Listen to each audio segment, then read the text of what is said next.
Welcome. Yes.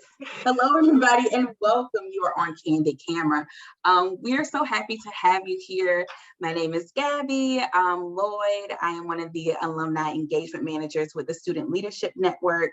So excited to be bringing you the third annual Future Success Symposium. And I'm going to pass it over to the wonderful, amazing Mark. Hello, how you doing? Welcome to the third annual Future Success Symposium. We're excited to have you back to join us with some amazing guests with great information that's going to help you define your purpose as you discover your self-discovery and exploration. And so without further ado, we'll get straight into the program that we have planned for you over as a kickoff today. But just as a reminder, we will be returning tomorrow and the following day for the additional program. So please be sure to join us as well. Okay. All right. So turning back over to Gabby. Hey. So for you all this evening, as our kickoff, we actually have a keynote speaker, and then we're going to roll into some panels, and then you all will be able to have a great Q&A if you have any questions, and I'm sure we'll have an amazing discussion about all that we're going to learn here tonight. But our keynote speaker for today, we have Meylin Andares. Meylin joins Regeneron as their Director of Diversity, Equity, and Inclusion for the Industrial Operations and Product Supply. She is responsible for strengthening a diverse, equitable, and inclusive workplace where employees can strive. This includes engaging both internal and external partnerships. As the first in her role, she is considering all aspects of employment engagement, college, university recruitment, training, curriculum development, high school programs, and overall global DEI. Meylin is a proud graduate of SUNY. She has a bachelor's degree in Latin American and Caribbean Studies and a master's of arts in social studies from the University at Albany. She also received a Master's of Science in Higher Education Administration from Stony Brook University. So without further ado, we're going to kick off our third annual Success Symposium with Meylin. So I'm on. Hi, everyone. I am so excited and honored to be here today. I left SUNY 9 months ago. So SUNY was a big part of my life. I went to UAlbany. So they're Great Danes. And, you know, at Stony Brook, they're a Great Wolf. So I call myself a Great Wolf, because Mark and people know that I was a proud Great Dane for a long time. So going to Stony Brook, I felt a little like I was leaving how much I loved college, right? But now a Great Wolf. It is an honor to be here today and give you some little feedback on my background, the importance of mental health and career path, to building a community. It's what's helped me be very successful in my career. A little background on me, I'm from Nicaragua. I came when I was about 3 years old. I am an immigrant. I don't say I was, because I did come and I was at that point, didn't have papers and didn't, you know, it basically what I was, a dreamer. But back then we didn't call it a dreamer, right? We just called people that were immigrants or the inappropriate illegal alien, which is awful when you think about it as a child. And I grew up in Queens. So I spent most of my life there. And my goal in life for a long time was to be a lobbyist at the time for the DREAM Act. As someone that was an immigrant, I was like, I want to work in government. Where is the closest? Being from New York City, Albany. So I had my heart set on UAlbany very early on in high school because I wanted to make an impact, right, in government. We're talking 15, 16 years old and talking about your purpose, right? Really early on, I was like, I want to help people that look like me and resemble me. But I didn't know what that meant, right? When you're in high school, you think people jobs and jobs you just don't really fully understand. So I went to high school, graduated, and I went to UAlbany, which was my dream school. And I was a tour guide and an RA, which many of our students end up being, right? I think once you're a tour guide or an RA, that never leaves you. That kind of thought of like being organized, working with people, being a people person, and I loved it. And then I ended up working in admissions. So I never wanted to leave college. That was a running joke in my family, that I never wanted to leave college because I always worked at a college. And then I was going to be a teacher in social studies. That was my career path. And the reason I say this is because for a long time, my purpose was to help people. I knew I wanted to help people. That was my purpose. I felt really good about it. And then I got into admissions just to do it for about a year. And I fell in love with the college process. I fell in love with high school students, the EOP program. I was not EOP, but I consider myself an honorary EOP, Keith. because I worked in the EOP office with Dr. Carr. So I worked there, but I was not an EOP student. And I was always have access to so many different things. I didn't have a lot of guidance for college. I had a counselor. Back then there weren't college counselors, right? I'm aging myself. There was one counselor that did everything at the school. Now we have college counselors that actually focus on just the college process. We didn't have that. So I really wanted to focus on that process. And I did that for 10 years at UAlbany. I loved it. It was the dream job, traveling, talking to families, parents, helping with the process. But after 10 years, I wanted to do more. I wanted to really challenge myself. So I applied for a job that was the first in the role at SUNY system. And that role was director of enrollment management and student success and reporting to multiple people. Luckily, after a year, I convinced Mark to join me, and Mark was the first in that role as my assistant director of enrollment management. The funny part with Mark is that I went to him to apply for the job being like, I don't know what's gonna happen. We're the first in this job and we report to many people and it's gonna be challenging, but we're gonna make a tremendous impact. And he came on board and we did that for a good 5 years, doing partnerships like we have today. And it filled my soul with so much love and passion of what I had. But with the pandemic, as you know, a lot of us question things, your purpose, like what else can you do? Even though I love my job at SUNY, I was the only Latina at many of the tables. I was the only woman of color. I was the only person that was able to do many things. And sometimes if you're in any position of leadership and a person of an underrepresented background, they do rely a lot on you to do things. So instead of them hiring more people that look like us, everything would fall on the same people. And unfortunately, that becomes emotionally and physically challenging. And I said yes to everything. I was a yes person. As a woman in this field, I thought you say yes until you get to a certain point. Everything is something you can do. Like you're never not good enough. You work so hard and you put all your heart into it and you just keep working until you catch a break. That's where mental health comes in. I come from a family where we don't talk about issues, right? We don't talk about things that happen. Everything is kind of kept at home. And I think culturally, I was just keeping a lot of things internally. But going away to college, to UAlbany, I remember the first time getting sad when it got dark early, because in Albany, when it gets cold, 4 o'clock on the dot, it is pitch black, okay? So if you have a night class, you walk in the dark in the middle of nowhere. And when you're a city girl like me, you're scared because you watch too many scary movies and you don't know, right? Keith and everyone who goes in upstate New York, you don't know. When you see too many trees and deer out and you don't see lights, you don't know that life. You know noise and cars and traffic. That's what you're used to. And I remember feeling a little bit sad when it got dark or feeling down or just not feeling myself. So I went to the counseling center because my RA at the time was like, hey, go talk to someone, like maybe, you know, something else is going on. And there is such a thing as like depression by seasons, right? Because we need sun. So when people do experience different feelings, it could be that it gets darker earlier. So I went to talk to someone just about like the weather, which you can't change in Albany, or the cold. But through that conversation with her, she was like, I think you should talk to someone because you seem to be, you know, at that point, like having a hard time adjusting to being away from home, being away from your family, like you're the first in your family to go to college, like just talk to someone. And I was like, okay. And that started my lifelong journey of counseling and going to therapy since then. So I'm thinking 17 and now I'm in, you know, late 30s.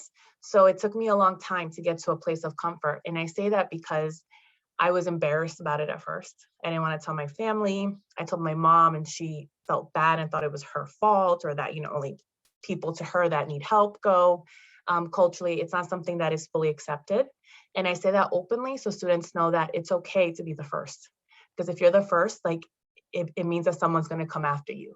Ever since I've opened the doors of mental health in my family, my sisters have gone to therapy, my cousins, I have a better relationship with my boyfriend. I just think it opens the door for you and your purpose and what's really important to you. And sometimes you have to be selfish. And I think we live in a culture where we serve others in our job, in our life, our families. A lot falls on us that we don't put ourselves first. And you can't pour into people if you're empty. You have to consistently pour into yourself.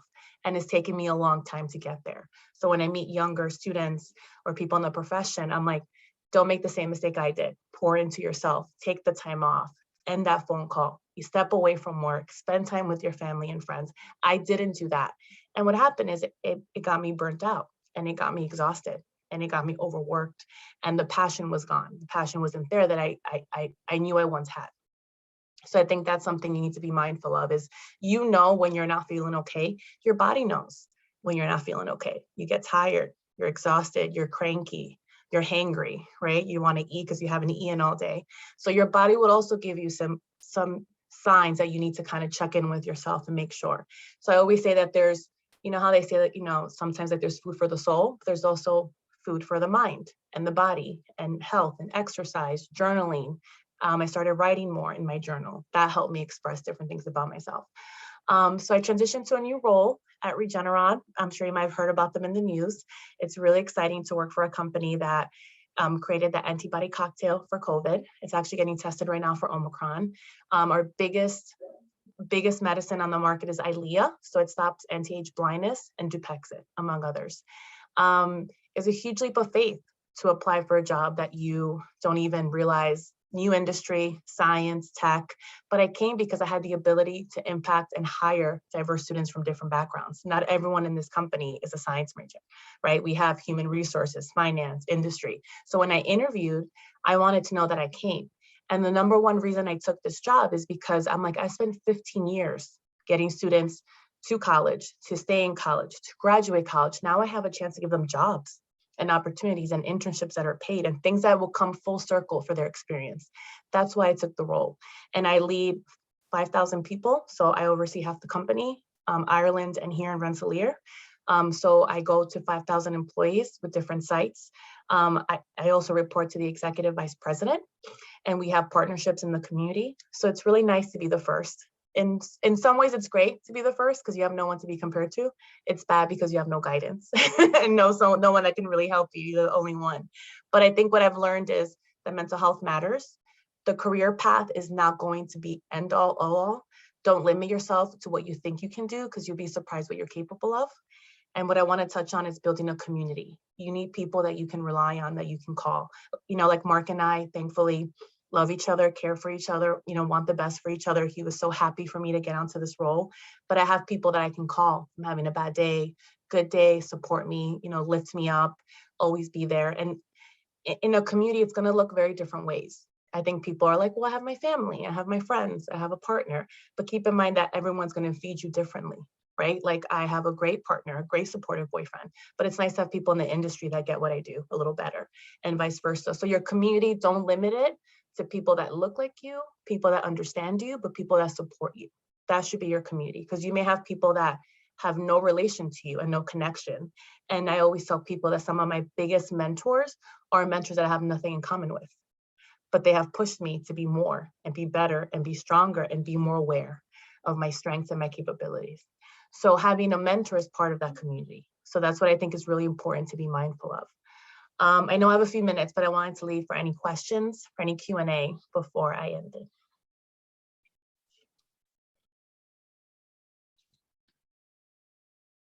And as the students think of their questions, Meylin, you know, we will touch upon this, but what was, and going to these new roles, were you the first? How did you, oh, well, we got a new question. How can you seek a mentor relationship with someone?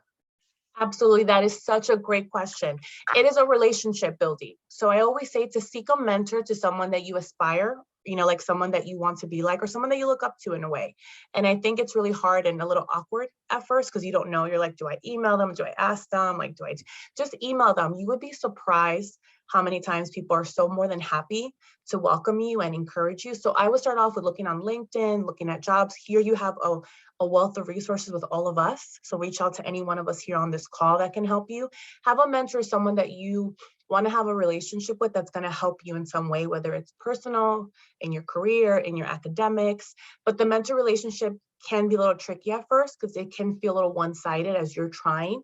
But at one point, it's going to balance itself out, and that person is going to reach out to you as much. Like I have campus presidents I talk to, I have VPs, I have people that I call and text if I have a quick question about something. So the mentor relationship does take a little bit to build.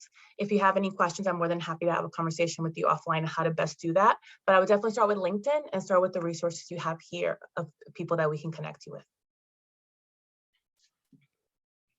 Did we have another question or did we? A great question. That was just, someone saying great question. I think, Mark, did you have a question or a follow-up? Yeah, you know, how did you approach, well, I guess the first question is, did you have any feelings of like, you know, imposter syndrome? Oh, I was gonna say, I was like, that's the one thing I was gonna talk. And if you could briefly just into that. I have imposter syndrome every day. I walk into an industry and a field that is predominantly white male dominated. Like we had a huge business update meeting with 600 people, and I can count on both my hands of the people of color in that room. And it's interesting to walk around, like the cleaning maintenance staff, they're all Latino, they're all Spanish. We talk to one another to understand where people fall within the dynamics. Every day I walk into a room of leadership that focuses on contracts and things being delivered on time with the government, very high level, confidential. And here I am, talking about very important diversity work. So what I tell everyone that I've gotten the best advice is everyone else does it.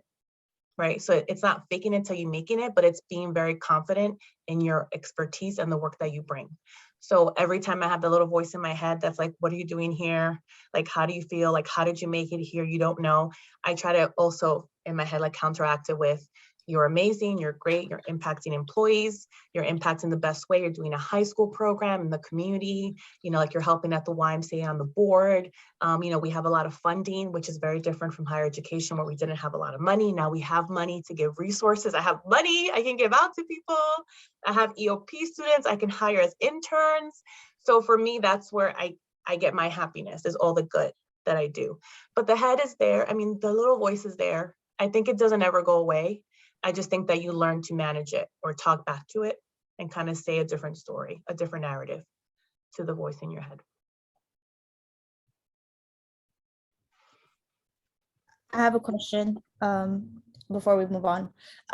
So I'm Jaya Arnett. I work for Jordan Brand Sneakers. I want to know, how have you learned to challenge people who are in higher positions than you? How have you respectfully challenged them without seeming like, that one, we sometimes are the, like you said, the first in the room or the only in the room, like without seeming like you're coming from that aggressive background. How do you challenge them comfortably?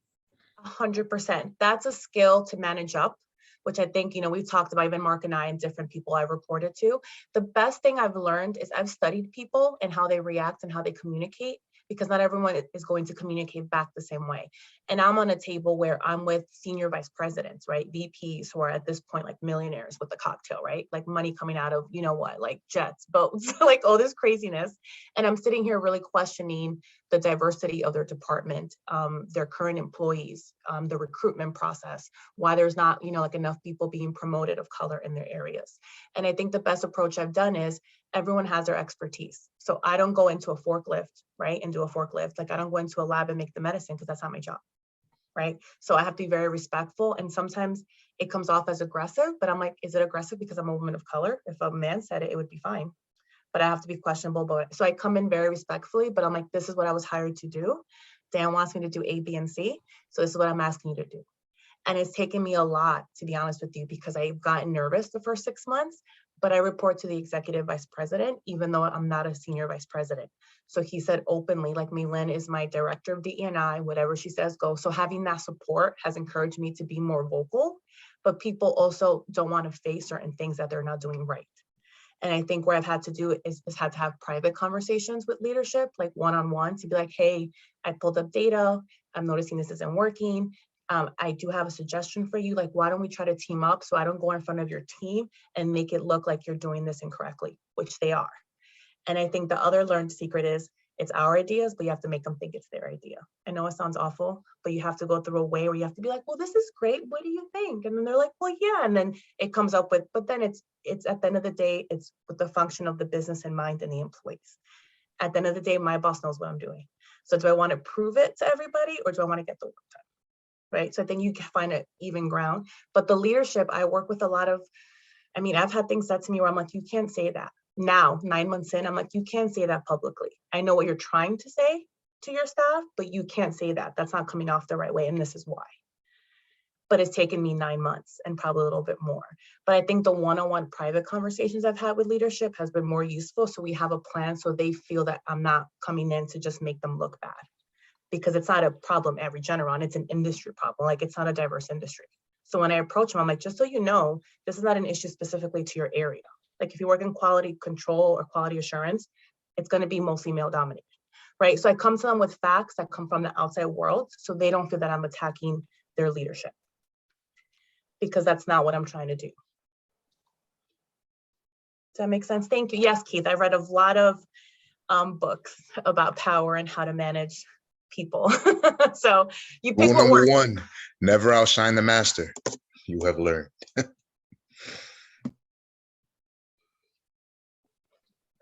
But thank you. It's a great question. Did I see something else? I was just saying thank you. I was here, I was taking notes. I'm like so excited to just like dig into your brain a little bit. And thank you all so much for your wonderful questions. And if any more questions pop up, please put them in the chat. But let's give a round of applause for Meylin for kicking us off. And the only thing I want to say, I just have one last word, is to never underestimate your value. And I just want to say that on a t-shirt. People in the back, people for like never just because you're not valued at one place doesn't mean they're not going to value somewhere else. Just because you have a relationship with one person a certain way doesn't mean to be like that with your next boss. So you need to understand, if you are at a place that's not serving you, do not let loyalty keep you there. And I say that coming from heart and soul, because I was loyal. I'm loyal to a fault personally, and I stayed at places. I don't regret my decisions, but I stayed at places, and now I'm at a company where parking spot, breakfast and lunch, VP status, red carpet, whatever I need and want, whatever. And it's scary, but I'm like, I was always worthy of this. I just never thought I was. And I think that's what our students and people need to be mindful of, that you are worthy of every blessing you get. You worked hard to get there. No one gave you anything. So I think that's what I want to tell people to leave with. My last final words of inspiration. Mark inspired me yesterday. She's preaching. So thank you. Ooh. No, thank you. Thank you for that word. It turned into a word, Meylin. I don't know if you was going to get in here preaching today and spreading the good word.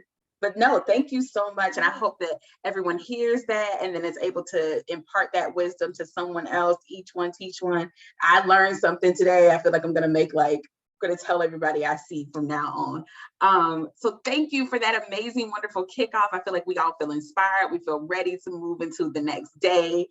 Even though it's a little dark outside, I feel like you brightened it up. So thank you so much.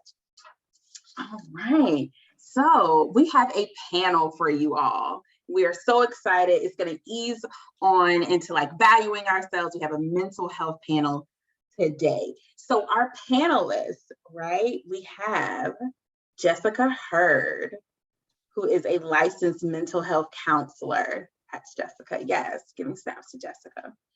We also have, Jessica's here. We also have Clinton Demerit, a mental health podcast creator, covered conversations of color, and a business InterArch associate manager. So let's give some snaps to Clinton as he makes his way to the front of the Zoom. And last but certainly not least, we have Calvin Wilson, reporting live from ASAP at the Borough of Manhattan Community College. Soft spot for BMTC, worked there for about 5 years. So thank you so much for our panelists. I will pass it over to Mark so that we can learn more about our mental health. Thank you so much, Gabby, for the introduction. I'm really excited to have to be here virtually with you all as panelists, and especially because this topic, I feel like it's a spillover from last year's symposium, and we discussed a conversation about mental health. And mental health is still a topic of discussion and a needed topic of discussion as we focus in on how students at our college campuses could further, generate and level up to a more positive level of mental health and even habits and even ideas. But even though we are actually branching out to our actually high school students who might be with us or viewing this, and how they can plan their mental health strategies, or how they can navigate college as healthy as possible. And so we have amazing panelists here today, as you just heard, and I'm just going to kick it off. So the topic of this discussion is mental health, and it's basically asking the question is, how can attendees build strong decision-making skills and self-confidence to overcome the imposter syndrome? And just to give you a definition of imposter syndrome, according to Webster's dictionary, is that it's an internal experience of believing that you're not as competent as others perceive you to be. So I have three amazing panelists here today, and I'll start it off with the first question. As you all were students in your time and now professionals, and you can draw from any experience that you choose from, what is the time that you felt like you were an outsider? And what do you normally do in moments to stay grounded? And we'll just start off with Jessica as the first, as to break the ice. Sure. So the first real experience I had with feeling like an outsider actually was when I was in grad school. My classmates came from backgrounds where generations of college, academia, affluent students. And so I felt like an outsider, and it wasn't a very diverse program. So the way that I stayed grounded was to find people that could relate to my experiences. And I also reminded myself, like, I belong here. Like, I'm here for a reason. I made it into this program, and so I belong here. And so those were the ways that I stayed grounded during that experience. Thank you. And then we'll go from Calvin and then Clinton. Wow, that's a loaded question. So I'll give you a quick story. I tell a lot of stories. I actually graduated from high school a year early. I graduated at 17. I was actually amped and pumped to go away to Morgan State, HBCU. I was excited. We had to do like a 1-week orientation in August. So I'm feeling myself. I came through with New York City swag. I had matching hat, matching sneakers, matching t-shirt, wristband. This is back in 2002. So Mark, everybody who's been around knows that was swag back then. So I get to Maryland and I'm there feeling myself, feeling my accent. Everybody is feeling it. But a lot of guys from Baltimore are looking at me like, who's this guy? They even called me out on a trip. We were going out to Baltimore Harbor. They're like, look at this New Yorker. Look at this guy. And I started feeling really uncomfortable because they really were coming for my head. And I really said to myself, is this something I really want to do? And unfortunately, it's funny because every now and then I do always wonder, what if I didn't fall for that and kept my confidence, kept going? Because actually, I decided not to go there no more. I ended up coming back home. Right before the semester started, I enrolled at SUNY Westbury, which back in 2002 wasn't the best of the best, but it wasn't the worst. But, I was able to get myself together, really beefing up my academic skills. And then I transferred to Stony Brook, which is the best school on the planet. And here I am. So I think it's all about sometimes pivoting. And I didn't know back then that, the word pivot will be used so much now. But indeed, sometimes you have to take a second, take a step back and really decide, which direction is best for you. So that's kind of my experience. Oh man, Calvin, I could just imagine what students today think of the fashion that we had in 2002, man. But thank you for sharing that experience, and and it sounds like you gained a big confidence and even a passion, to help students, gain their bearings as they enter college now, man. So thank you for being in the space and thank you for your experiences. Clinton, how are you? Yeah, no problem. And yeah, just like was said, that question is definitely loaded.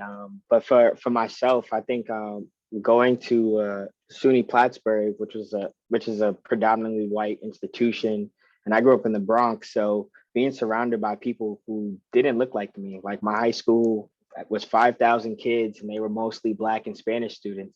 So going to SUNY Plattsburgh was really new for me in a space where I wasn't seeing myself every day, especially in the classroom. But I was able to surround myself with people who were like me. And I think being a part of the EOP program was a big help in order for me to feel confident, in order for me to feel comfortable.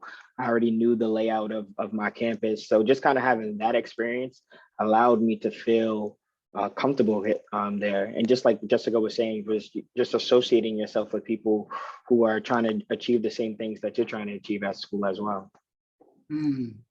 Absolutely.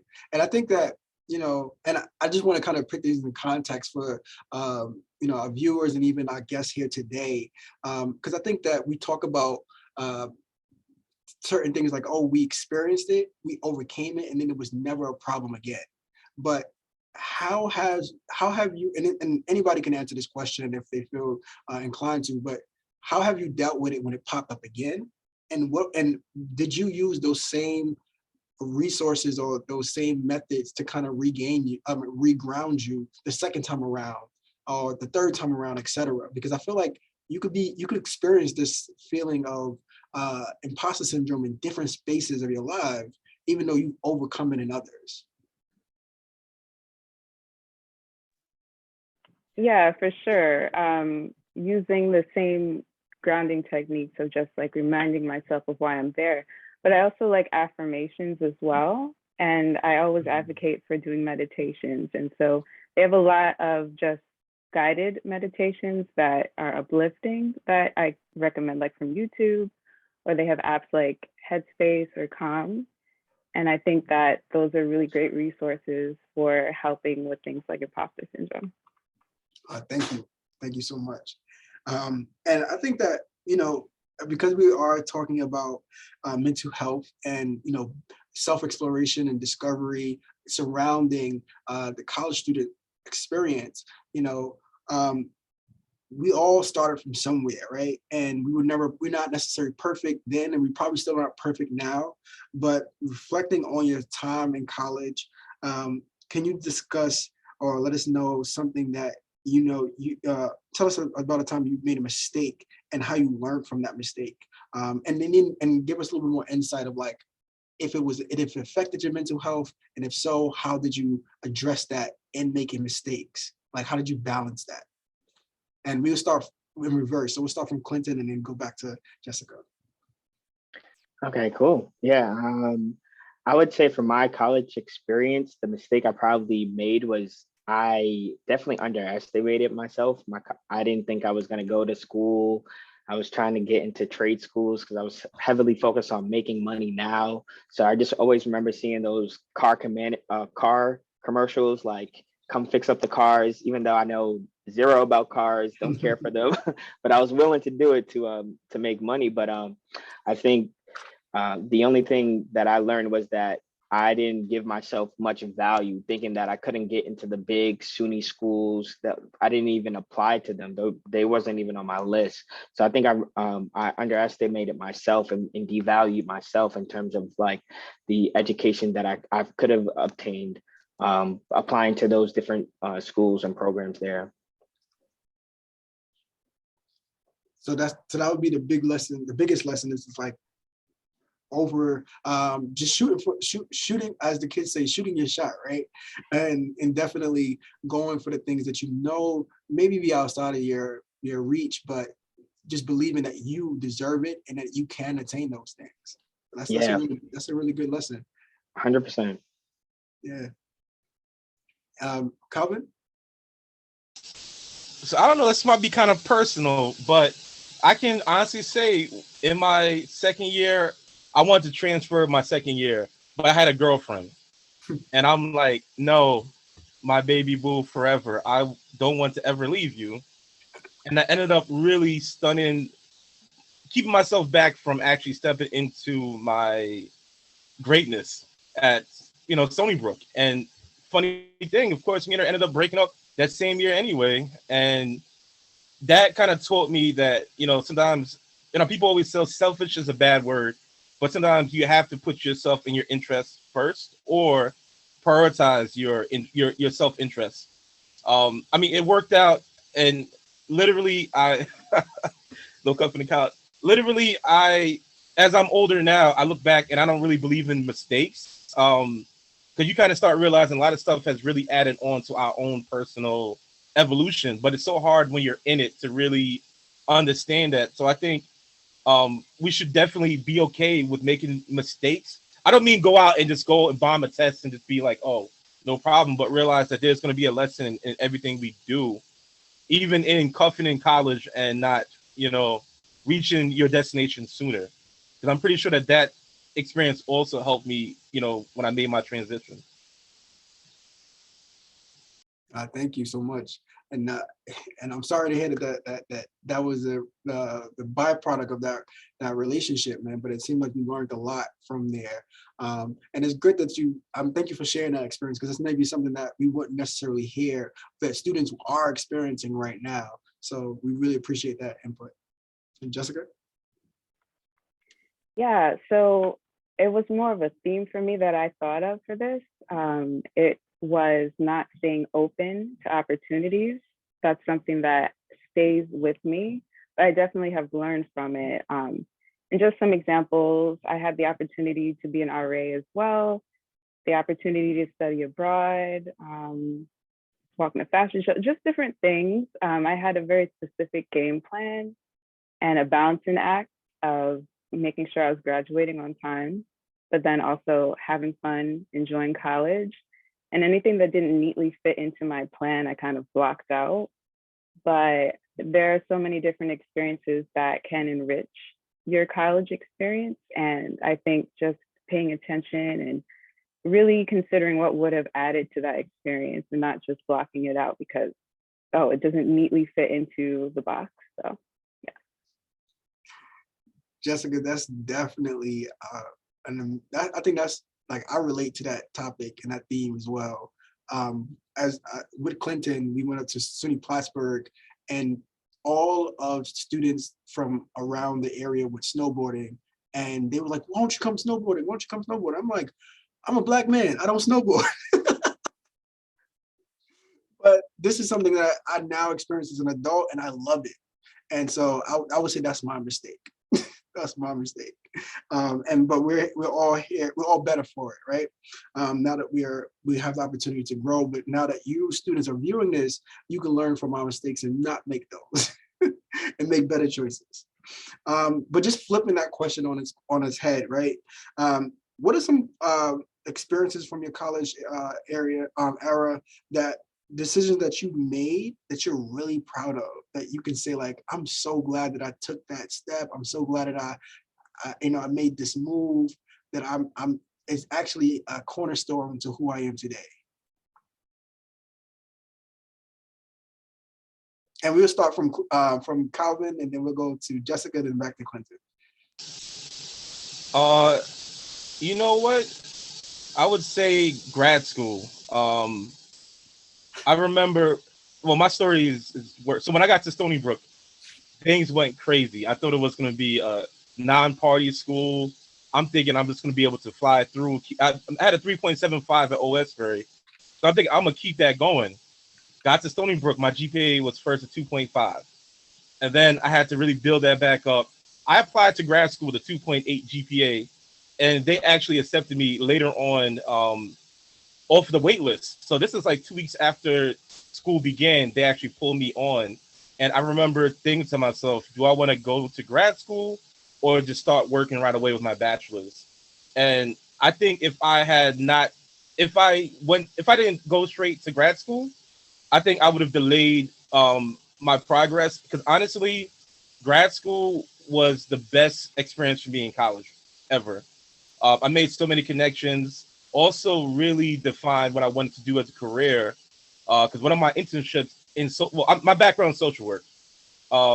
And I remember working at a high school, and literally working at the high school as a social worker made me want to work in high schools further. And I went from that, working at a high school, to working in adult education, and then now working in a college. And I don't think if I had that experience in grad school, I would not be doing what I'm doing. I'll probably be doing something else really good. But right now, this is what feels right. This is what I feel passionate about. And I'm so glad to be here and that I took that step. And I was the first in my family to go on to grad school, the first to get a bachelor's. So I feel really proud about all those steps I took. That's amazing, Calvin. That is amazing, man. And look all of the impact that you've had since then, right? Like, amazing. So if I remember right, we said it was going to go from Calvin to Jessica to Clinton, or was it the other way around? Yeah, that's right.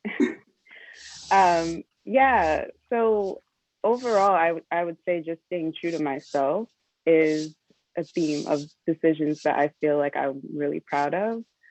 I think that college can be a step up from high school in that you're still finding yourself, you're experimenting, having different experiences. And there were times when people around me were doing things that I had to say no to, and just staying true to, my game plan and to my morals. And I made people mad, I disappointed people, but I can say that I'm really proud that I just stuck to what I believe in. Yes. And I think that one of the things that I just took from your response is that you set boundaries for yourself to grow in the way that you chose to, and not in a way that people have seen before you in a way. And that's powerful. It's power in what you do, but it's also power in what you don't do. Absolutely. Yeah. Go ahead, Clinton. Yeah, I was gonna say for myself, the biggest mindset that I had going into college was that I was gonna take advantage of every opportunity possible. In high school, I didn't really do much. Went to class, worked after school, and maybe that was really it.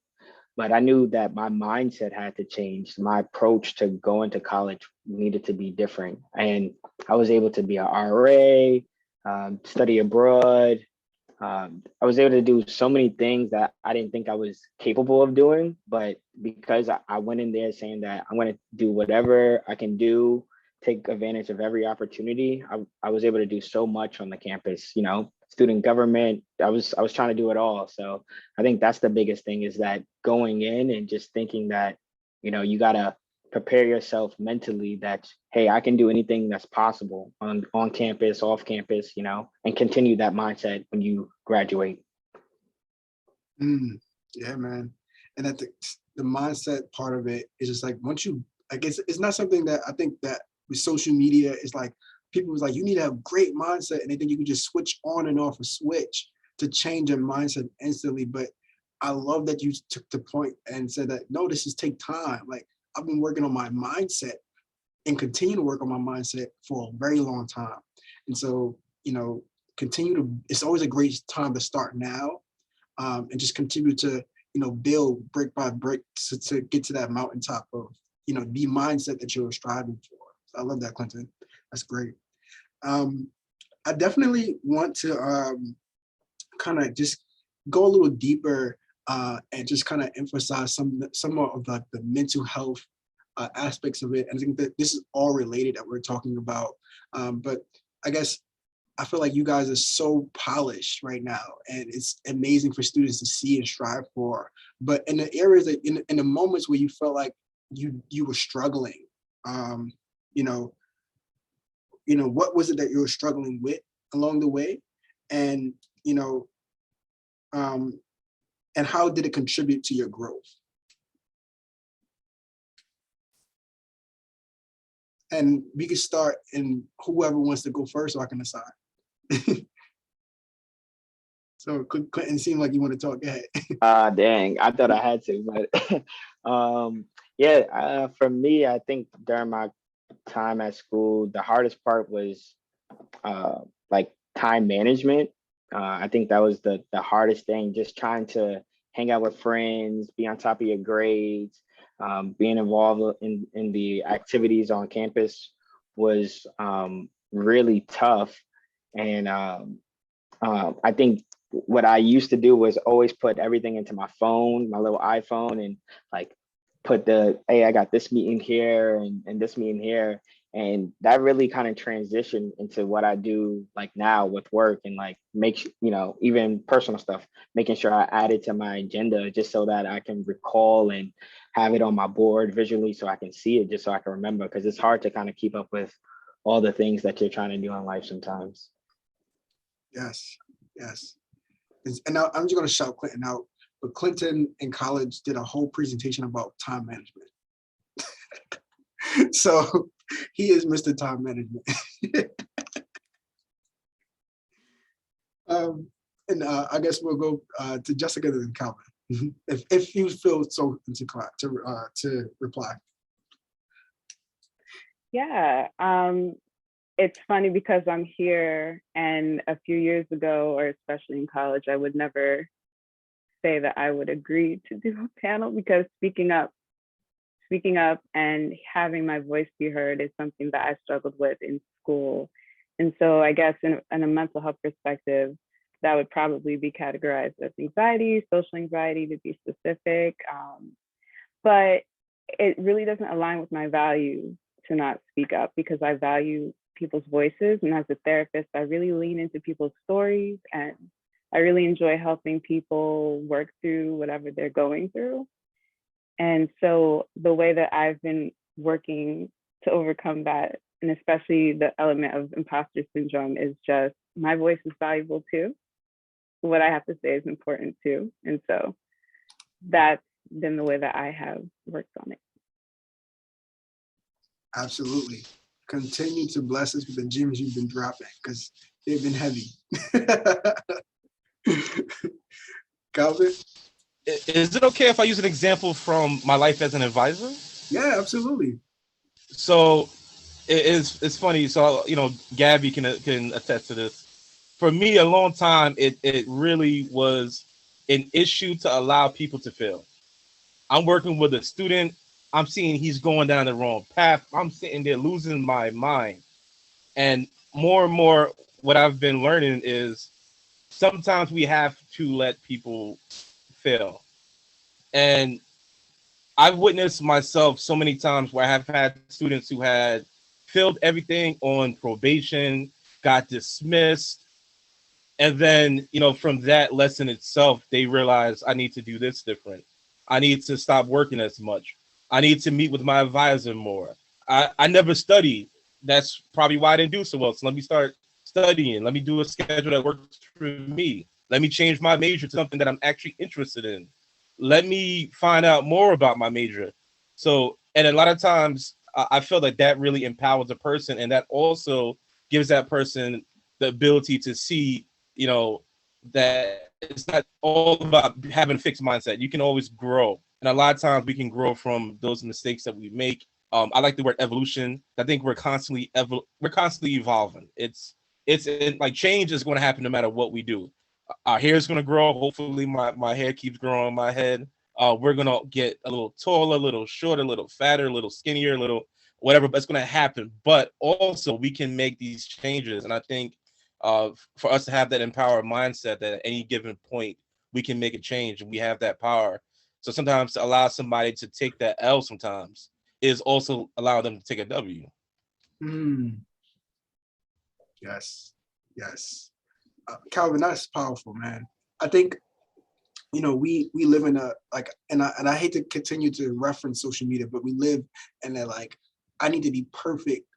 There's no room for failure, right? But I heard a quote, is like, when people who don't fail, is either because they haven't tried, or, they're not challenging themselves enough. And for you to be a mentor or a counselor or advisor or a role model, you have to allow room for failure to allow them to get to their goals, because we all know that success is not a straight line, right? I want to go way more deep in this conversation, but I'm going to refrain. And I just want to thank everyone for their answers and participation. This is powerful. I know students will definitely lean into these conversations, your voices, your experiences, and your lessons. And I just want to pass it on hesitantly over to Gabby, because I want to continue to go forward. But I want to make sure that the students that we have here are able to ask some questions. So I'll hand it back over to Gabby. So back to you, Gabby. Thank you so much, Mark, because that was an amazing conversation. So thank you so much for facilitating that for us. And thank you again to our panelists. I do want to open up the floor. If we have any questions from anyone in the room, you can unmute yourself and ask it aloud, or feel free to put it in the chat. As we wait for some of those to come in.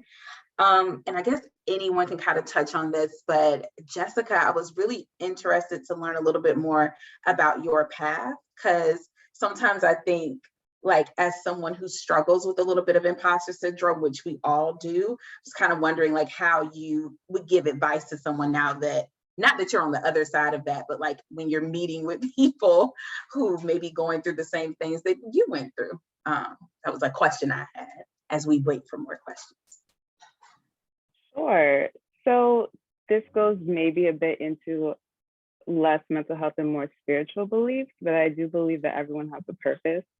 And I believe that everyone ends up having a passion because that is the purpose you're supposed to be following.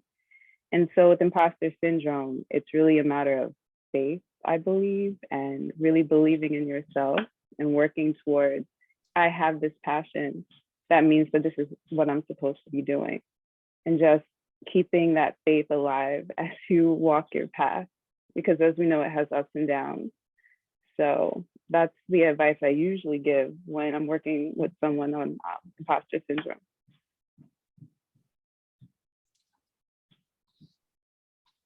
Gems on top of gems. Exactly, it's like a gold mine. And just to kind of just, follow up as well, is that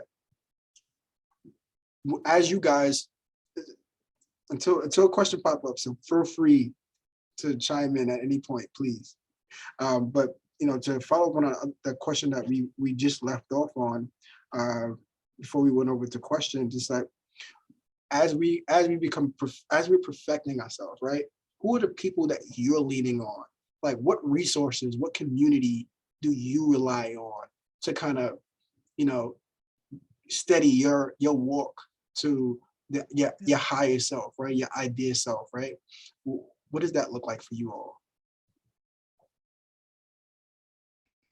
I'm going to be corny, and not just because you're here, Mark, but I remember when we first met, you, me, and Meylin. When I first met the both of you guys, I'm looking at y'all like, y'all are doing the things that I want to do with my career.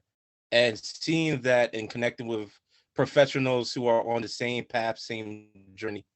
And as y'all know, like when I was working at the DOC many moons ago, I literally have a stack of business cards this thick. This thick. I don't know if people still use business cards, but literally I keep in contact with so many people who are in the field to do similar things. I email people randomly out of nowhere. Hey, how are you doing? Long time no speak. But I keep in contact with people. I think some people think it's corny or I'm on my journey. This is my journey. I'm like, you guys are part of my tribe. When Mark emailed me about this, I said, I will go because Mark always holds it down. And it's great to see people that are familiar with, Meylin, Gabby, and your journey it's your journey, but there's going to be a lot of people that you bring on. One last quick story. I know I told, this is my third story. I remember literally when I applied for my position at BMCC ASAP, one of my friends from Stony Brook, when I was back in 2004, that's how long ago it was, he remembered me. We're still friends to this day. When I interviewed for the position, they asked me, why do you want the position? I said, because my friend tells me all the time how much he loves being at BMCC. And literally, they actually asked me, who's your friend? And I found out that they spoke to my friend, did a little bit more digging, and they said once they heard so much about me through my friend, that they were delighted to have me work for them. So you never know the people you connect with and the effect they're going to have on you, the effect you're going to have on them, and the effect you're going to have on the world, Calvin, that's so amazing. There's a question in the chat, Mark, a really good question from one of our students. Now, Gabby, please take it away. Yes, absolutely. And this is open to our panelists. Thank you for typing this out. So when we're talking about in terms of letting your relationships hinder your success, shout out to Calvin, letting his boo thing keep him in school. How can you effectively do so without feeling guilty? So our student is saying that they're the type of person who doesn't like seeing other people get hurt or feeling left alone. So how would they navigate those feelings?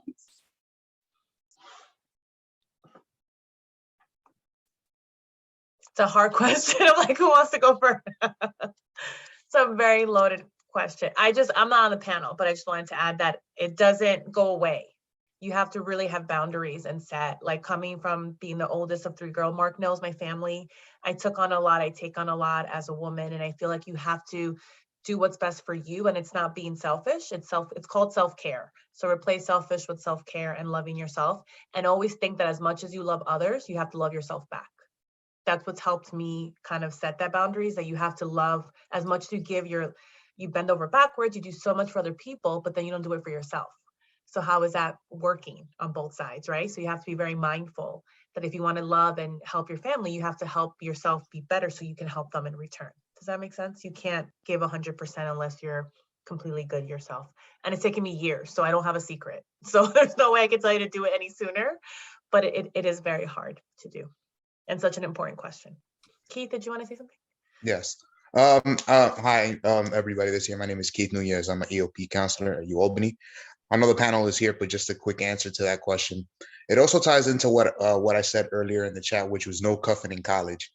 And what I really mean by that is, college is it's the time point in your life, usually, especially if you leave, if you go away, as it sounds like most of our panelists have done, that you come to realize that college is about you. Like it is about, especially, coming from our communities where we may have a lot of siblings or where we may have family members that are always working.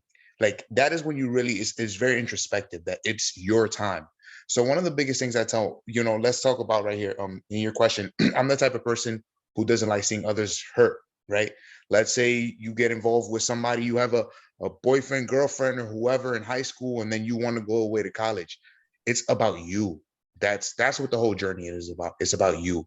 So I tell my students all the time, pack them up, and, some people, they'll go and they complain, they'll tell their family back home everything that they're going through. And it's important to have those resources back home, but ultimately it's your journey.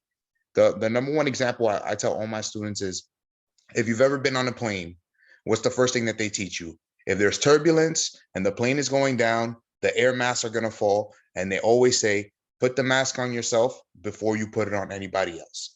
And it's true. You're not in the long term of your future, you're not going to be able to help anybody else if you don't take care of yourself first.